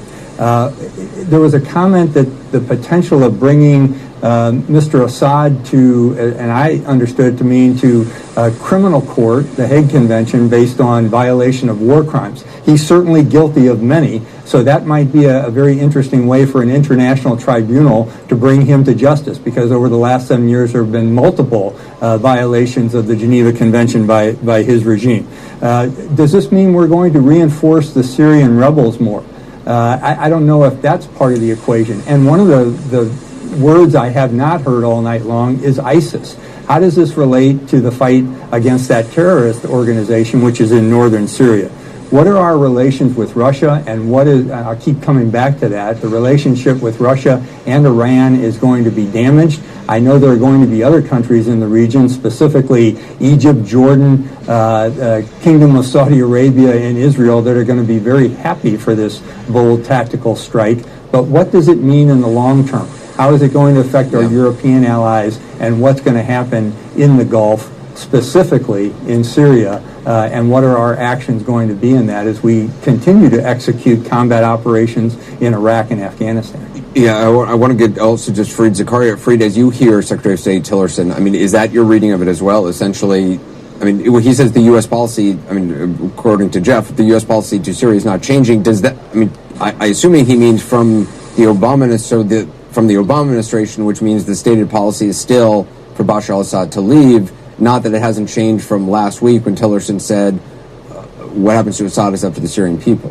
It's very confusing, but I think you isolated the key issue, which is Tillerson seems to be signaling this is a one-off. He seems to be signaling we are not now embarked on a military campaign that is trying to oust the Assad regime. That's why it seems as though both his statements and the president's statements were very carefully tied to the chemical weapons issue. Right. So in effect, what they're saying is, you violated that agreement in 2013.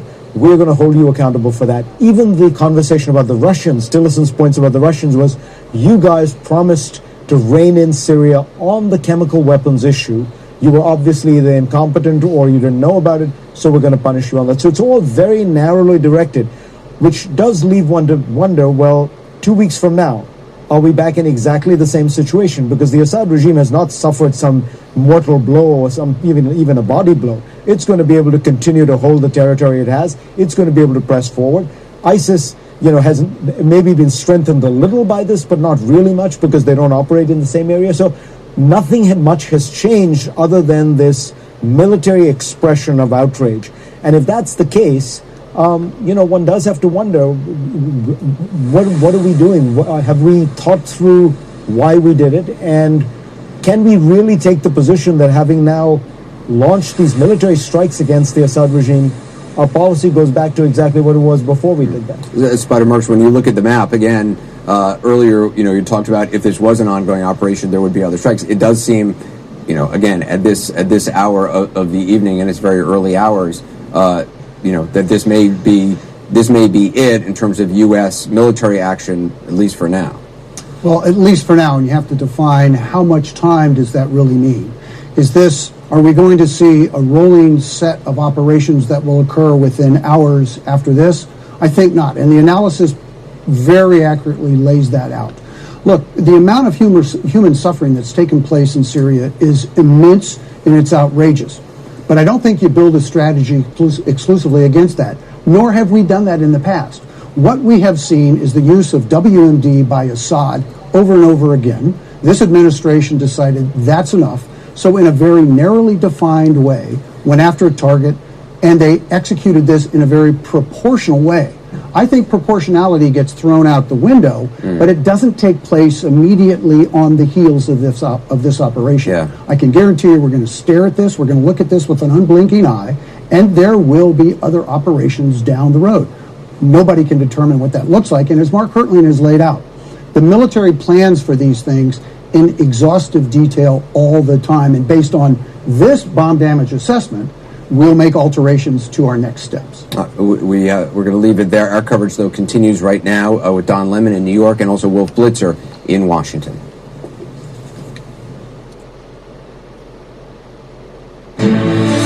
This is CNN Breaking News. This is our breaking news, the first video of U.S. military strikes on Syria tonight.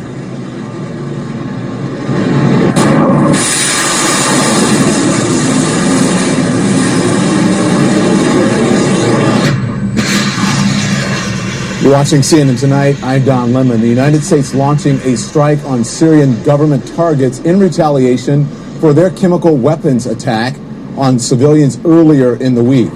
On President Trump's orders, U.S. warships launched between 50 and 60 Tomahawk cruise missiles targeting a Syrian government airbase, where the warplanes that carried out the chemical attacks were based. The missiles were launched from warships in the eastern Mediterranean. The U.S. defense official says strikes are over until, quote, another decision is made. A senior administration official says the president was very affected by the images of dead children among the civilian casualties in the Syrian chemical weapons attack and felt compelled to act. My colleague Wolf Blitzer is going to join me from Washington to help us get through this, and we're also joined by CNN's Barbara Starr, Jeff Zeleny, and Fareed Zakaria. They'll join us as well. And CNN military analyst Major General James Spider Marks and military diplomatic analyst or attaché Rear Admiral John Kirby, and also military analyst Lieutenant Mark Hertling, all here this evening, and we'll get you through it. First, I want to get to my colleague, though, Barbara Starr. Barbara, you're at the Pentagon for us. The president has launched a military strike in Syria. Give us the very latest. What we now know tonight, Don, it was about 59 Tomahawk cruise missiles flying from 2 warships. We have the video of them being launched off the decks of those warships in the eastern Mediterranean, going to some designated targets at an airfield in Syria. These are very precise missiles. They are guided to the target by satellite, so they were going exactly where they were aimed at. This was a decision to undertake a limited strike with a very specific message that the U.S., the Trump administration, would take military action, showing it would not tolerate a chemical strike like the regime undertook that resulted in such terrible images. So the U.S. Tomahawks, they struck a number of targets at this airbase, including taxiways, aircraft, the shelters the aircraft were in, and fueling points, the gas station at the airfield, so to speak.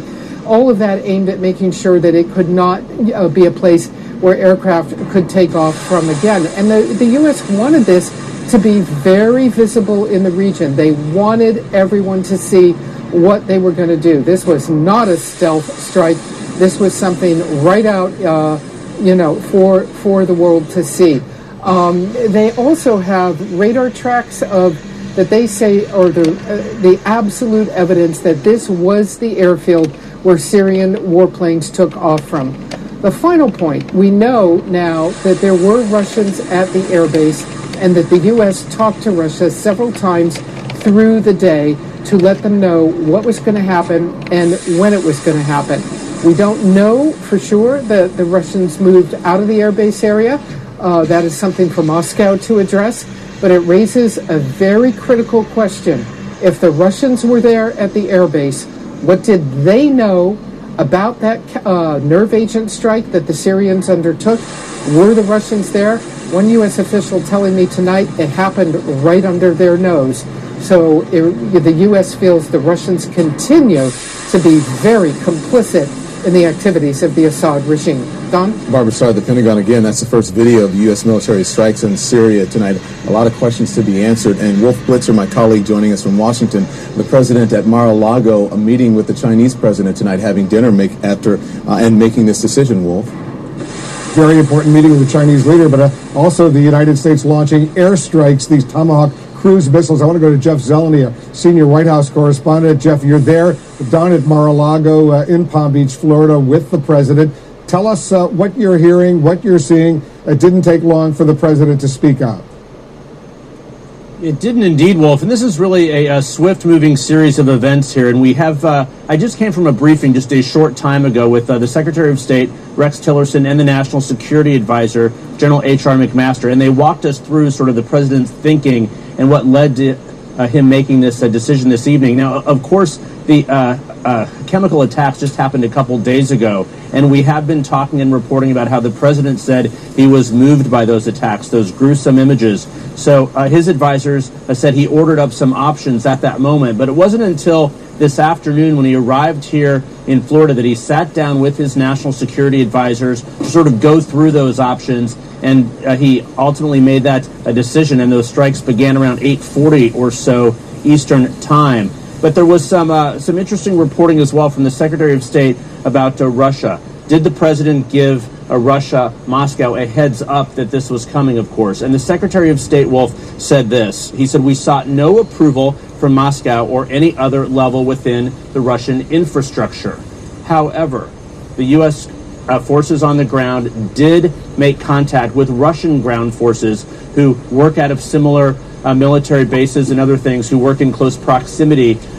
It's through the general channels of deconfliction to try and alleviate any Russian casualties." But the Secretary of State very clear, saying again and then re-emphasizing that they sought no approval or did not inform Moscow of this going forward. And Wolf, one other thing, General H.R. McMaster, the National Security Advisor, he was also giving this briefing this evening just a short time ago, and he said that this was a very limited strike indeed, specifically, as Barbara was reporting, in retaliation for that chemical attack earlier in this week. He said this should not be viewed as a change of U.S. policy towards Syria necessarily. He went on to say this. He said this was not a small strike. This was not a small strike. I think what this does is communicate it's a big shift in Assad's calculus. It should be anyway. And then the Secretary of State also made clear that they sought the approval from several international leaders. And they, essentially gave a warning that the U.S. was indeed going to do this. Now, we know the president has been critical. In fact, in 2013, as a private citizen, he said that President Obama would have to seek congressional approval before doing any action in Syria. Well, this president did not seek congressional approval, and we'll see how that plays out in the coming days. But, Wolf, we are being told that the White House contacted some 24 members of Congress, Republicans, Democrats from the House and the Senate, to give them a notice that this was happening this evening. The vice president also working his channels back in the White House here. So this was not, as Barbara was also reporting, not a secret mission. They wanted folks to know.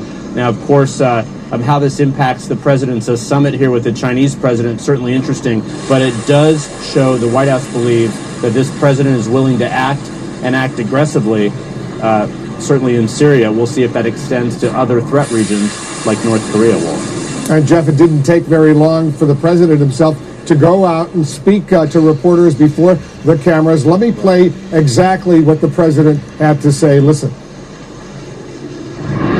On Tuesday, Syrian dictator Bashar al-Assad launched a horrible chemical weapons attack on innocent civilians. Using a deadly nerve agent, Assad choked out the lives of helpless men, women, and children. It was a slow and brutal death for so many. Even beautiful babies were cruelly murdered in this very barbaric attack. No child of God should ever suffer such horror. Tonight I ordered a targeted military strike on the airfield in Syria from where the chemical attack was launched. It is in this vital national security interest of the United States to prevent and deter the spread and use of deadly chemical weapons. There can be no dispute that Syria used banned chemical weapons, violated its obligations under the Chemical Weapons Convention, and ignored the urging of the UN Security Council. Years of previous attempts at changing Assad's behavior have all failed, and failed very dramatically. As a result, the refugee crisis continues to deepen, and the region continues to destabilize, threatening the United States and its allies. Tonight I call on all civilized nations to join us in seeking to end the slaughter and bloodshed in Syria, and also to end terrorism of all kinds and all types. We ask for God's wisdom as we face the challenge of our very troubled world. We pray for the lives of the wounded and for the souls of those who have passed. And we hope that as long as America stands for justice, then peace and harmony will, in the end, prevail. Good night, and God bless America and the entire world. Thank you. A very strong statement from the President of the United States. Jeff Zeleny, you're there at Mar-a-Lago, down in Palm Beach, Florida. I don't think we can overstate what a departure the statement that the President just made and the orders that he just gave. What a dramatic shift from the statements he made as a private citizen, from the statements he made as a presidential candidate, from the statements he made as a president-elect, and even as President of the United States. All of this, the result, Jeff, of the images that he saw, those horrific pictures of those little kids that had been gassed to death. Indeed, Wolf. I mean, that was the sense that we got. I mean, this happened on Tuesday. And, of course, there have been so many chemical attacks, but none to this magnitude since he's been president. And, of course, you know, Donald Trump has said so many things about so many issues over the years, but as he gains information and intelligence and suddenly has the burden of responsibility, he acted differently here. Now, I was flying down to Florida with him earlier today, Wolf, aboard Air Force One, and we asked him again and again about Assad, and he paused the final time when we asked him if Assad should, leave power, and he said something has to happen. Well, of course, he knew in his mind at that moment that strikes were certainly an option. And about 6 or so hours after he talked to us, he did that, Wolf. So, this is an evolving administration, an evolving presidency. The question here is, will this be enough? This was not. General H.R. McMaster, the National Security Advisor, was clear that this was a significant strike, but he said this is not enough to take out Assad. And indeed, that was not the mission of this evening's strikes, Wolf. So the president, certainly the biggest military operation he's had, but it won't be the last, Wolf. Yeah, certainly it won't be. Jeff, stand by. Don, it's very clear that what the president wanted to do was send a powerful message not only to the Syrian regime of Bashar al-Assad, but to a whole bunch of other folks in the region as well, and beyond the region, including the Russians. Absolutely, and officials are saying this is the last of it until another decision is made, and that decision can possibly be made. So let's go to the ground here and talk about what this means in Syria, and also what it means for foreign policy. I'm going to bring in Major General James Spider Marks, Wolf, and I also want to bring in Fareed Zakaria as well. So General Marks, more than 50 Tomahawk missiles have been launched tonight, targeting a taxiway, aircraft, fuel points. What's your reaction? Because as I understand, the president was presented with 3 options from his team, and he went with Tomahawk missiles. Well, I think what the president was given was a very narrowly scoped requirement and then options to go after that very narrowly defined mission statement. This is retaliatory in nature, and it's very proportional. So what Secretary Mattis, I'm certain, and General Dunford and General McMaster came forward, and they were all together. They linked arms on this thing. I'm certain there was no dissension among those gentlemen. And they said, look, Mr. President, we need to go after Assad's ability to deliver weapons of mass destruction. That's chemical weapons. He's done this from this airfield. Let's keep it very narrowly scoped. We're not trying to boil the ocean. We're not trying to conduct a regime change. We're not trying to eliminate all of his military capabilities. This is simply a very narrowly defined mission. Is this to send a message? I would say that the political objectives were met. We care. We're going to act, and we're going to act with impunity. We're going to notify our allies. We didn't ask permission. We notified our allies, and we told Russia, oh, by the way, guess what we just did? We just launched some T-LAMs towards some targets in Syria. I mean, I'm sure that's what the communication was. Not in time for Russia to do anything to alert Assad. I'm sure they said those T-LAMs are away, but we're letting you guys know. Yeah. And I'm also, I don't know for sure, but I would imagine that Assad, in advance of this, scrambled his aircraft, his fixed-wing aircraft, and got him off the runway. So we achieved our objectives to act. We did not degrade in any substantial way Assad's ability to execute missions like this again. When you look at the video, the first video coming in just about 15, 20 minutes ago, when you look at the video, what does this tell you? What is happening here, General? What that tells me is the Navy's doing its job. Those are Tomahawks being launched from incredibly talented sailors and leaders aboard ships in the Mediterranean. That's what they do for a living.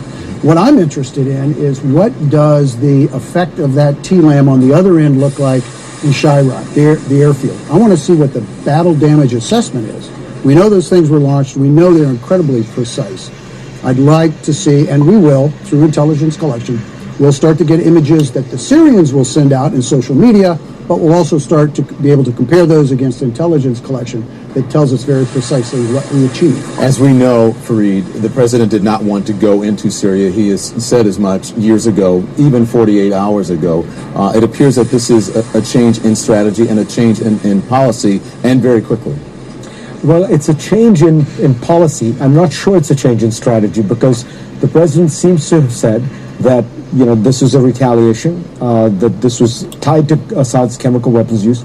But Secretary Tillerson has briefed reporters saying, we're not changing our strategy on Syria. We're not, this is a one-off, as it were. So this is almost an expression of moral outrage, and who can quarrel with that? I mean, Assad is a horrible dictator. What he did was ghastly.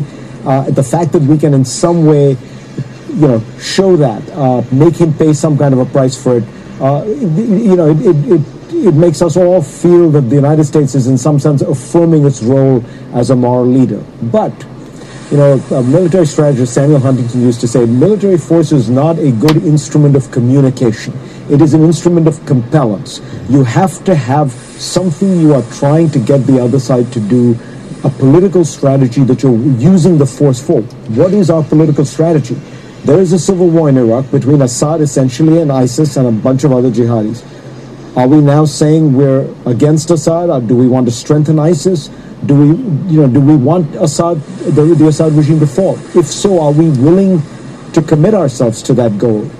If not, we've just thrown bombs in the middle of one of the most complex civil wars in the country, and now we're going to step back and say, well, that's it, we're done. And the reason it's hard to answer many of the questions that you're asking is because this is such a young presidency, and we really don't know what the foreign policy is, especially when it comes to Syria. Well, and there is this bizarre incoherence at this point, right? As you say, there are 24 tweets that Donald Trump made in 2013 when there were worse chemical attacks than this one, in which he said, do not get involved in Syria, do not bomb Syria, this would be a big mistake. Sean Spicer said 2 days ago on reacting to this very chemical attack, we shouldn't be trying to get Assad out, that's not realistic. So if that's the case, what have we just done? And what is the purpose of it? And what will we do tomorrow? So I say there's a tremendous feel-good, and I don't mean that in a superficial sense. There is a kind of morally affirming element to this act, this military act, that I applaud. But what is the political strategy behind it? Are we now going to try and topple the Assad government? If so, that means tens of thousands of troops on the ground. If not, what exactly have we achieved? There is a danger. Ben Wiedemann mentioned it on Anderson. There is a danger that we have effectively acted as ISIS's air force, because anything that weakens Assad in a strategic sense in Syria strengthens ISIS. Those are the two principal players on the ground. And that is really the dilemma here. What happens with ISIS as it comes to this? Stand by, gentlemen. We're going to need you throughout the evening. I'm going to get back to my colleague, Wolf Blitzer, who has some experts with him as well. Wolf, what do you have? Yeah, very, very dramatic and important developments unfolding on this night, Don. I want to bring in General Mark Hurtley and Admiral John Kirby, two of our analysts. General Hurtley, you planned strikes like these before, these Tomahawk cruise missiles coming off these ships in the Mediterranean, launching these strikes. Obviously, no pilots involved, so if the Syrians do have a good air defense system, there's not going to be any U.S. casualties. But tell us about the mission and the target. Well, the mission was obviously, Secretary Mattis probably presented several courses of action after discussion with General Votel and others in the area, saying, this is what the president wants to do, give us a couple of courses of action to take back to him. They probably took him at least 2, probably 4, and the president picked which one he wanted to do. And as we've seen, Wolf, it was a very bold tactical strike. But again, you have to consider what is going to be the operational and the strategic objective. One of the things that I just listening to Don and Spider and Fareed talk about, specifically they talk about the advancement of the political dynamic. What are we trying to achieve? It's one of the 3 Ps. There's the political piece. There's certainly the psychological piece. What do I say? Because when they I say what I've been saying for years. Both in prepare Syria yourselves. and in Russia, they're going to say, holy smoke. Prepare yourselves for America, Operation Blackjack. Prepare Prepare yourselves for Jericho. But then This is also the scenario that's coming. What destruction This is just the start of it. actually occurred at that airbase. It sends a message not only in what was destroyed, but the very fact that we have entered this war. But there is going to be a new mindset in a whole bunch of people, not only in Syria, but in other nations like Iran and Russia, and many other countries in the Middle East. And it has nothing to do with Donald Trump. It has nothing to do with Barack Obama. This script was written by the New World Order. In terms of what he's going to do, shift things on the ground, continue Everything is going to plan. Strikes that he's launched against his own people. He will know not to launch. Get ready for a multiple city, multiple country nuclear false flag attack to do what these bastards really want to do to enslave humanity. Tactical strike will probably be successful. Get ready for the new America where there's no Second Amendment, where there's no freedom of speech, where there's no real press. Not like there's any real press now, but the alternative media won't be there anymore, I guarantee you that. Fighting this mission, but as we've talked about before, Mr. Assad was on his heels about a year plus ago. When Russia came to his aid, not only with artillery and advisors and assisters, but primarily air power, he was able to turn. Just look at what all we've seen lately. You know, the alternative media is under attack. Fake news? Well, everything's fake news. What channel do you want to watch? It's all fake news. only from the standpoint Does that mean of what these things aren't really happening? Absolutely not. What decisions will Mr. Putin make? And not only will it affect him in Are we Syria, being told the but truth it may about any affect of it? him in other Absolutely places not. of the world, like Ukraine and in other parts of Did Europe. Assad We've got gas to people the consider other all day? those Probably things. not. And then there's also that additional effect of how will Iran That was probably a false react flag to this, by because there were not only the shadow Russian government, advisors, whatever you want to call it, throughout New World Syria, Order, but there have to been do what they're many, doing right now. Hezbollah forces helping the Syrians. Maybe Trump's a good guy who's just been backed into a corner now, or maybe he's in on it. It really doesn't matter. Yeah, the Iranians. I don't debate whether Trump is the good guy or the bad guy. Trump is not the issue. The New World Order is going to be with or without Trump. Advisors as well. Admiral Kirby, you bring unique perspective. You were the spokesman at the Pentagon, later at the State Department. Secretary of State Tillerson says Moscow failed to rid Syria. Does anybody find it odd that they just invoked the nuclear option to get the Supreme Court justice in? One story has nothing to do with the other, but it's the conditioning of your subconscious programming. Nuclear option. There's a reason they've been saying that. Is it connected to this? You're damn right it is. Russia has been incompetent. Tomorrow night, CNN's going to run a documentary about a global pandemic. Go back to the TV series Jericho and the Hudson River virus. This shit is all connected, man. Stockpiles of weapons of mass destruction, poison gas. A lot of us been talking about it for a lot of years. Would be destroyed. Clearly, they were not.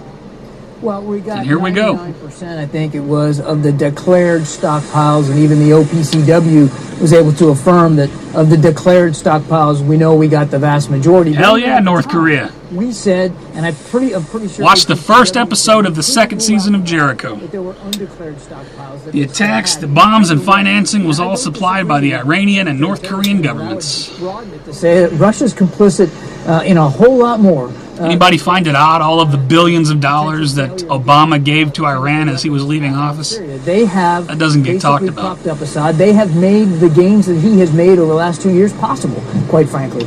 And I do think it's going to be important to see how they react to this, both in rhetoric but also in action going forward. I also agree and disagree with Secretary Tillerson on two things. He said it's not a small strike. I agree. There's nothing small about what we did tonight.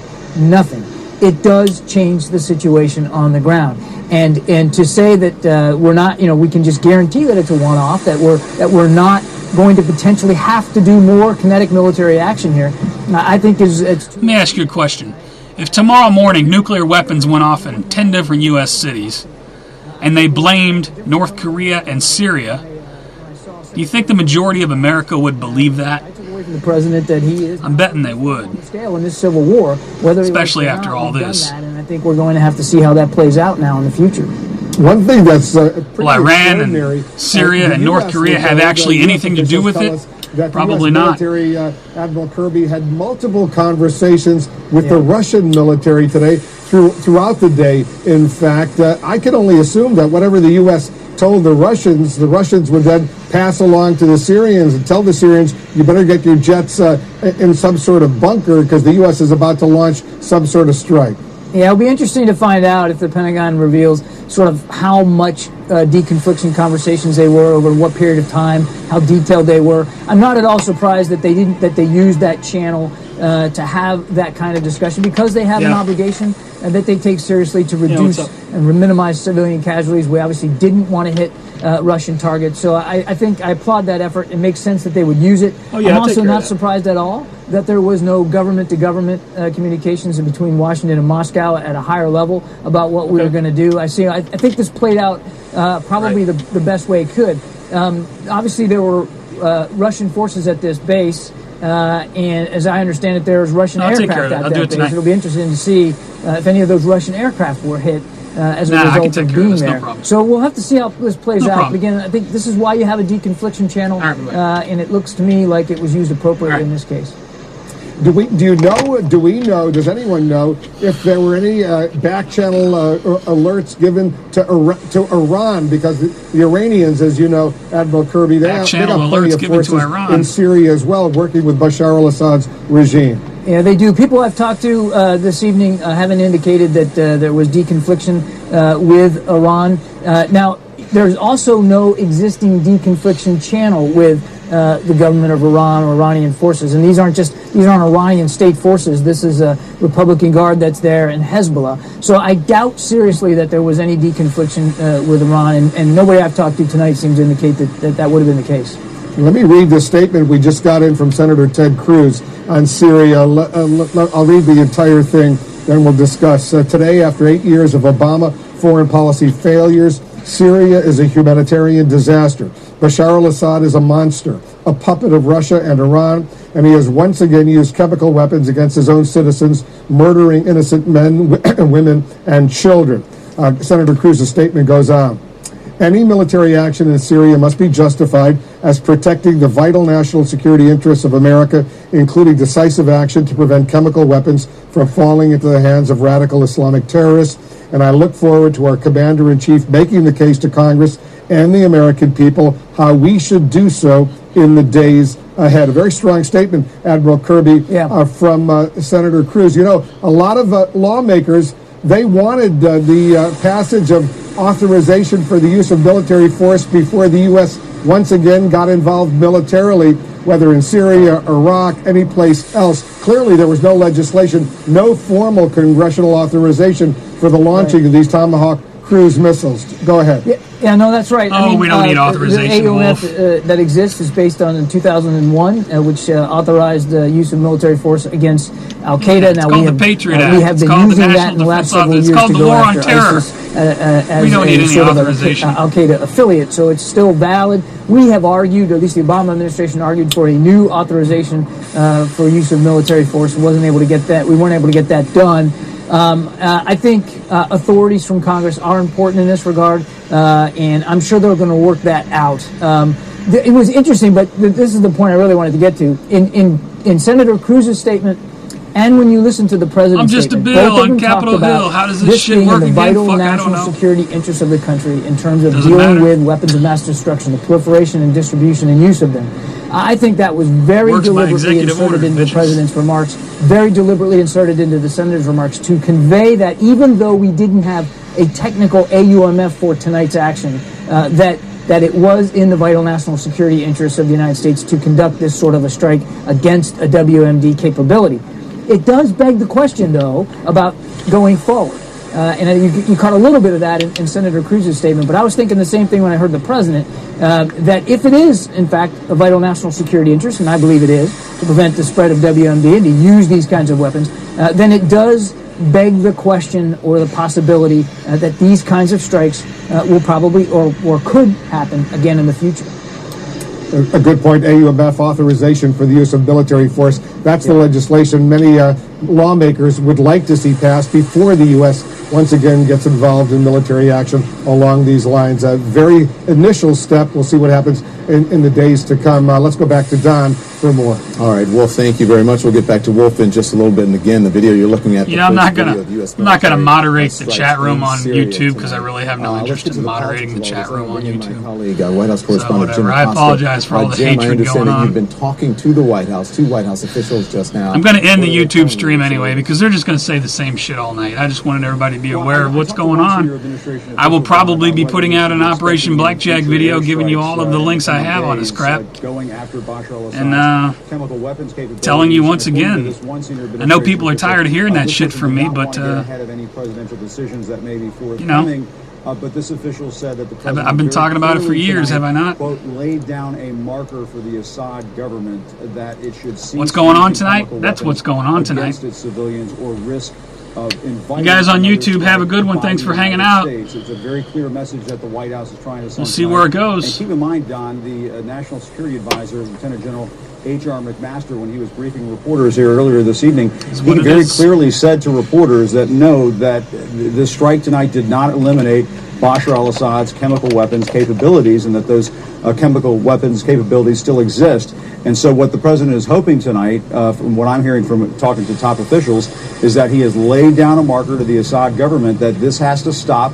No more chemical weapons attacks, or there are going to be That's all I can say. future Get ready. consequences. And this official went on to say, sort of underlining the point, that the response from the international community has been, quote, extraordinarily positive. So the thought being inside the White House